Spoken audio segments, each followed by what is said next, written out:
For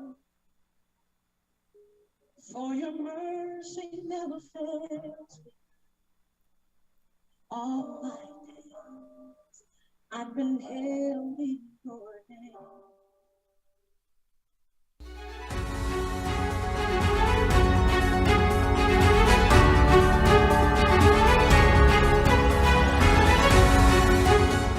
Greetings and welcome to episode 1, the inaugural episode of The Bottom Line.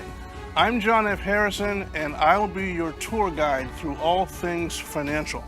I'm an ordained minister, I'm a certified financial planner, I'm the president of Aspire Financial Advisors, Inc., and I'm just thrilled and excited to be able to spend this time with you. Here at The Bottom Line, we will be looking at anything and everything that affects your money. If it's a concern, if it's a challenge, if it's paying for college, if it's buying a car, if it's using your employee benefits, if it's financing your retirement, if it affects your money, it affects your life, and we're going to help you make it a better experience. Beloved, I wish above all things that you would prosper and be in good health, even as your soul prospers. Stay tuned. When we come back from this short break, we'll get started making that happen.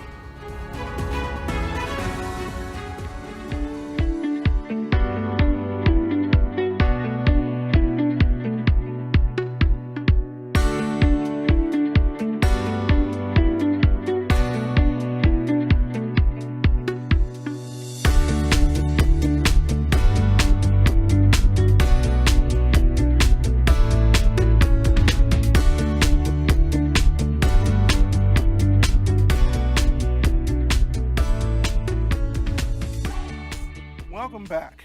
Every time we meet on The Bottom Line, we'll be looking at just one primary topic so that we can take that topic in depth. In this episode, our topic is going to be inflation. That's one of those things that's in the news every single day now. Saw an article in the Boston Globe that said gas prices in Massachusetts just hit $4.16 a gallon for regular gas. That's the highest it's ever been in history. You're living through this, you see it, and it's happening all over with everything. So while we kind of know instinctively what inflation is, I want to break it down in depth so that we really understand it, and most importantly, understand how to defend ourselves against it, how to keep it from eating up our financial security. So we're going to just take it point by point, with point 1 being, what exactly is inflation?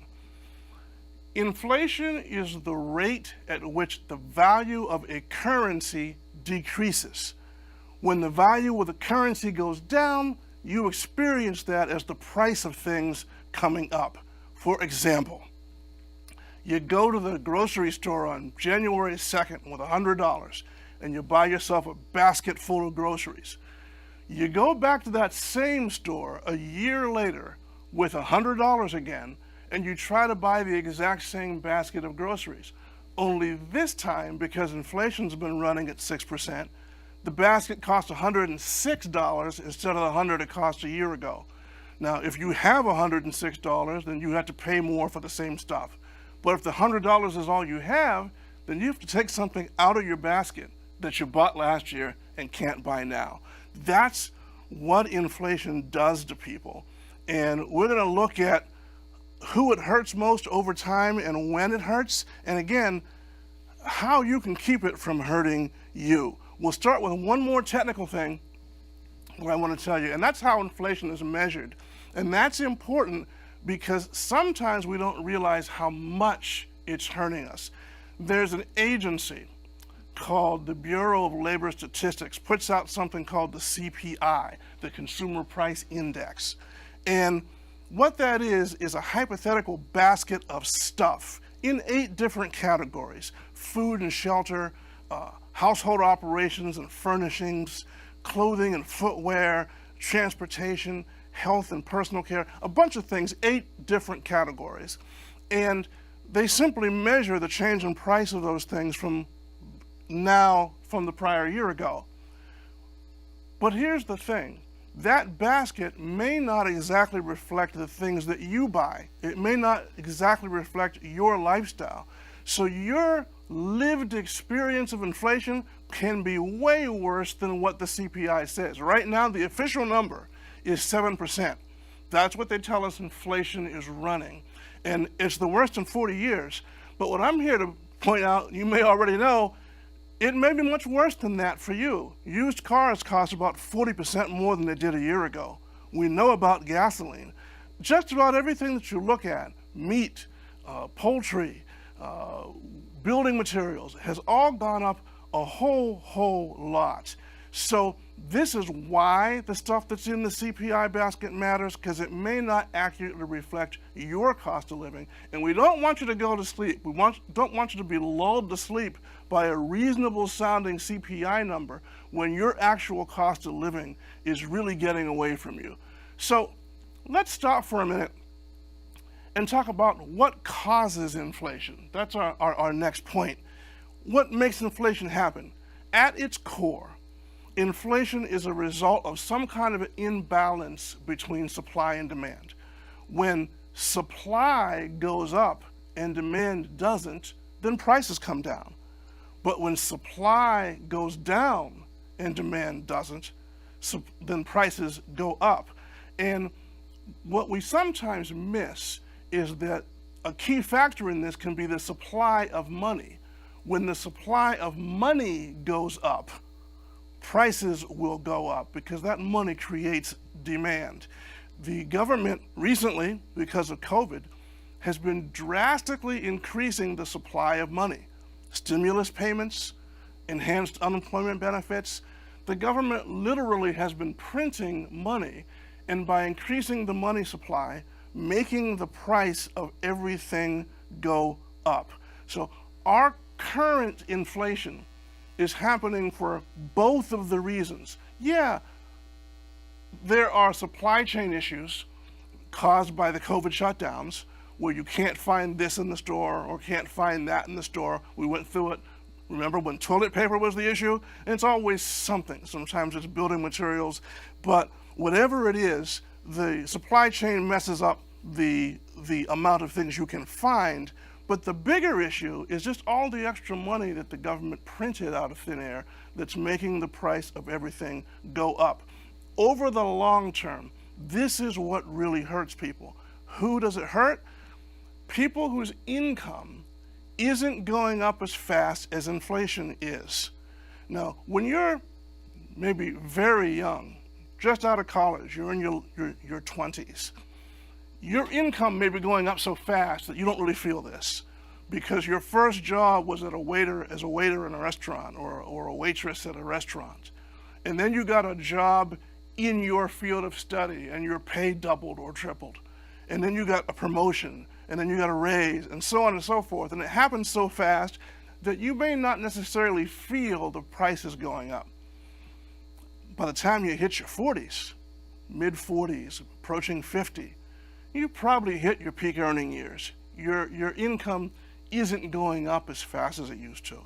And by the time you retire, you may be on a fixed income altogether. You've got Social Security, you may or may not have a pension, you've got the money you can take out of whatever you accumulated in your 401k or IRA.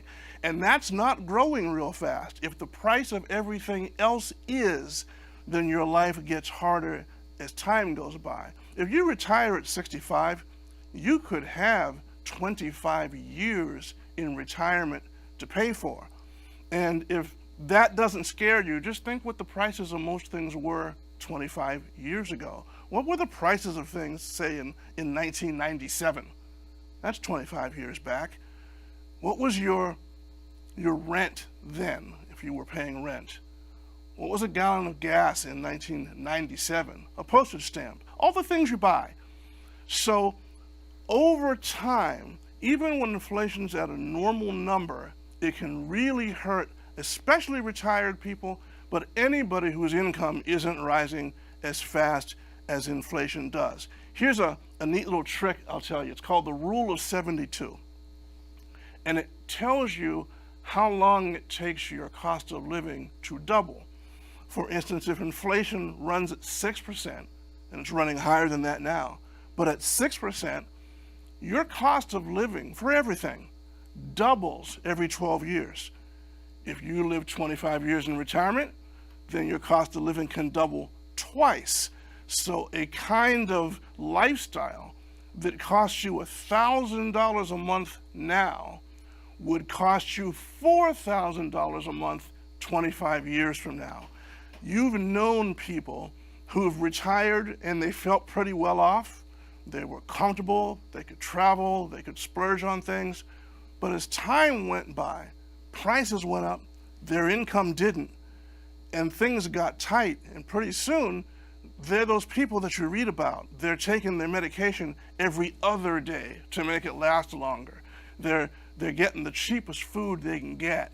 They're really trying to stretch a dollar because the dollars just don't go as far as they used to. That's what inflation is. That's what inflation does. And that's who it hurts the most, people whose income isn't going up as fast as prices are. Well, you get your income from two sources. It's you at work and it's your money at work. If you can't get a lot more money from you at work, there's no raise coming. There's no promotion coming. Your business that you run is doing about as well as you think it's going to do. Then you've got to be able to get more money from your money at work. And we're going to talk about that and how that's done. Because the main thing about inflation is not simply to understand what it is and how it works. The main thing is to beat it, to not let it ruin your lifestyle, lower your standard of living, fill you full of financial stress because a tank of gas is now 80, 85, 90, or $100, depending on what you're driving, and everything else is going up the same way. When we're doing it right, we can absorb that, and we'll shake our heads about it, we'll talk about it. But here's the thing, inflation is like the weather. Everybody complains about it, almost no one does anything about it. We're going to tell you in the next segment what you can do about it so inflation doesn't hurt you, maybe like it hurts everyone around you. So stay right where you are. We're going to get to an action plan when we come back after this break and we pay a few bills. Talk to you on the other side.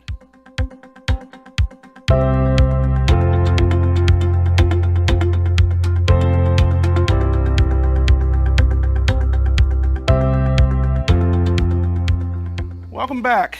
We've been talking about inflation, what it is, where it comes from, how it hurts you. Now I want to talk a little bit about what we can do about it and what will rescue us from the spiral that inflation creates. So what's to be done? First bit of advice, don't depend on the government to rescue us from a problem that the government itself created. At its core, inflation is always an outgrowth of government policy. We talked about how the money printing is now hurting us in that regard. This is not a new problem. It's not a unique problem to the United States. Read about Venezuela a few years ago. People were so broke they were eating their pets because they couldn't buy food. Read about Weimar Germany. But inflation is a much older problem than that. It actually can be found in the Bible. The world's first hyperinflation incident is found in a Bible story in the book of Genesis when there was a famine in Egypt.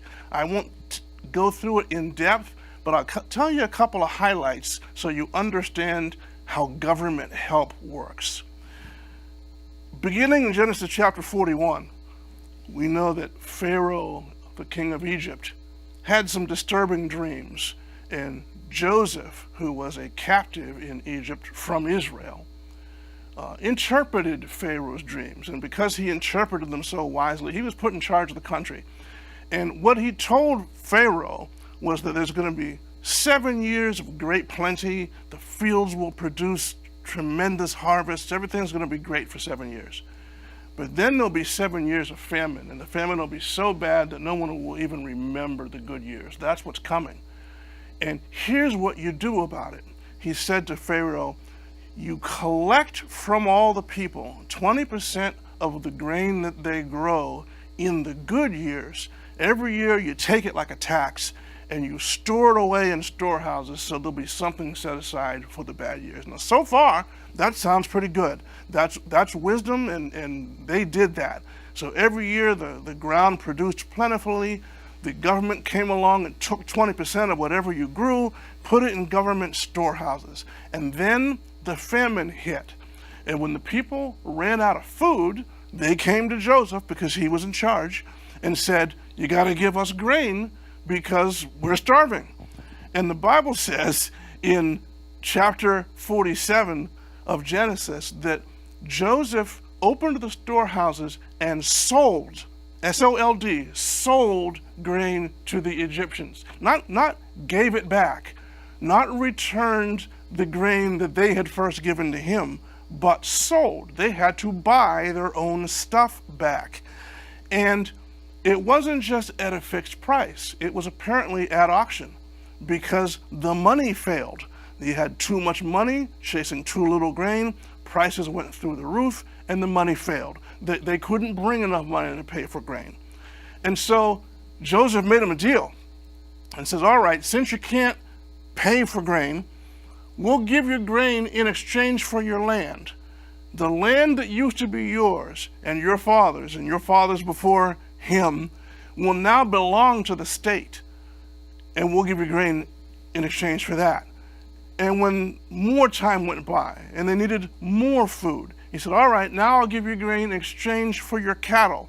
So the state owns the land, the state owns the means of production, and eventually he ended up owning the very people. He turned a free people into what essentially was a feudal system. They were serfs on Pharaoh's land, raising Pharaoh's grain with Pharaoh's cattle, and they were rescued, but they were rescued at an enormously high cost. I think it was President Ronald Reagan who first said, and this is the truth, the scariest words in the English language are, I'm from the government and I'm here to help you.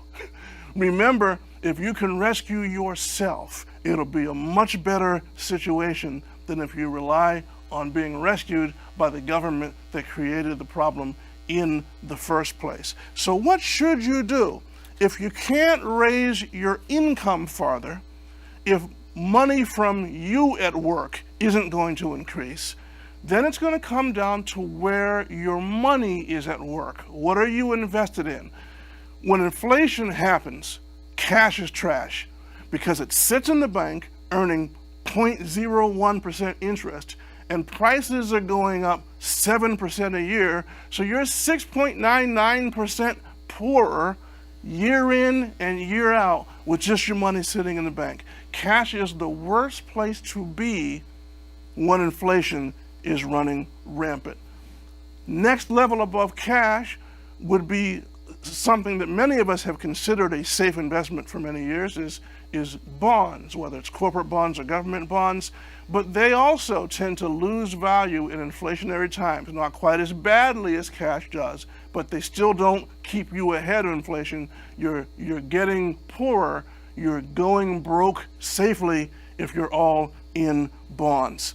The next level up, and the first one that can really help you keep pace, is what we'll call unproductive assets. That's commodities. They don't produce income, but they are the things that are going up, so you're getting wealthier if you own those things. If oil prices go through the roof, own the oil. If building material prices go through the roof, own the building material. If gold is going up, own the gold.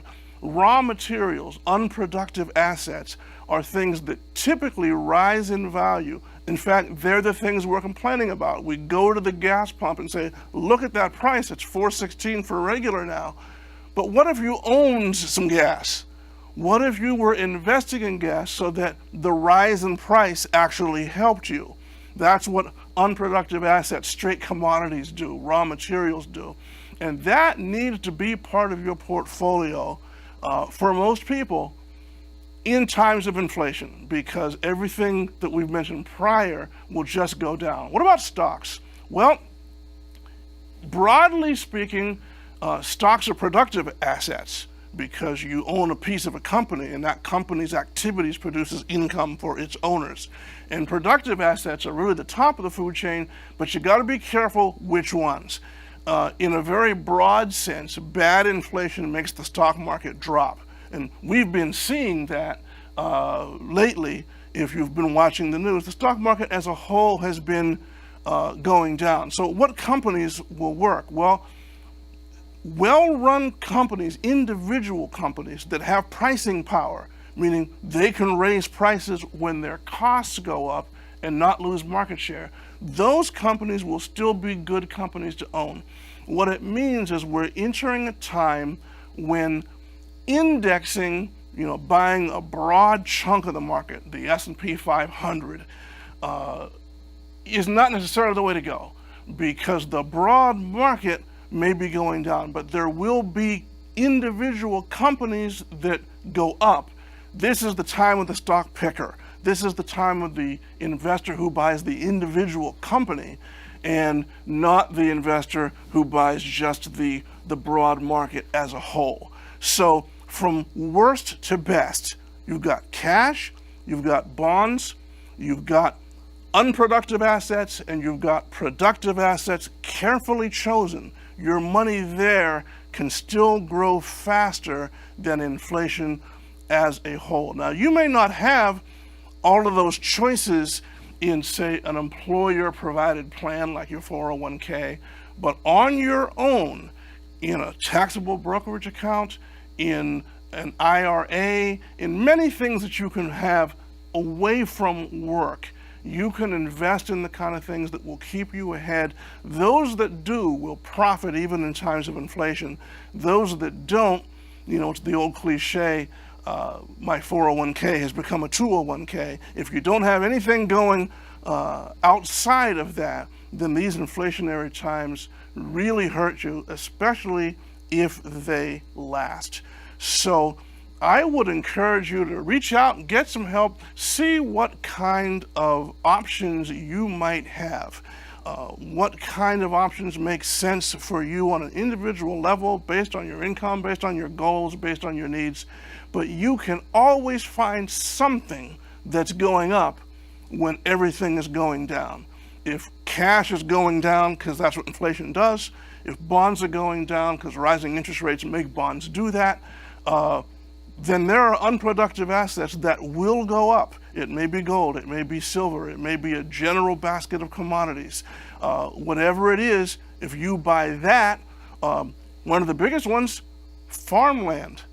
Real estate often goes up when inflation is bad, and with farmland, real estate is income producing. In other words, you don't have to go out and buy a single family house to profit from real estate.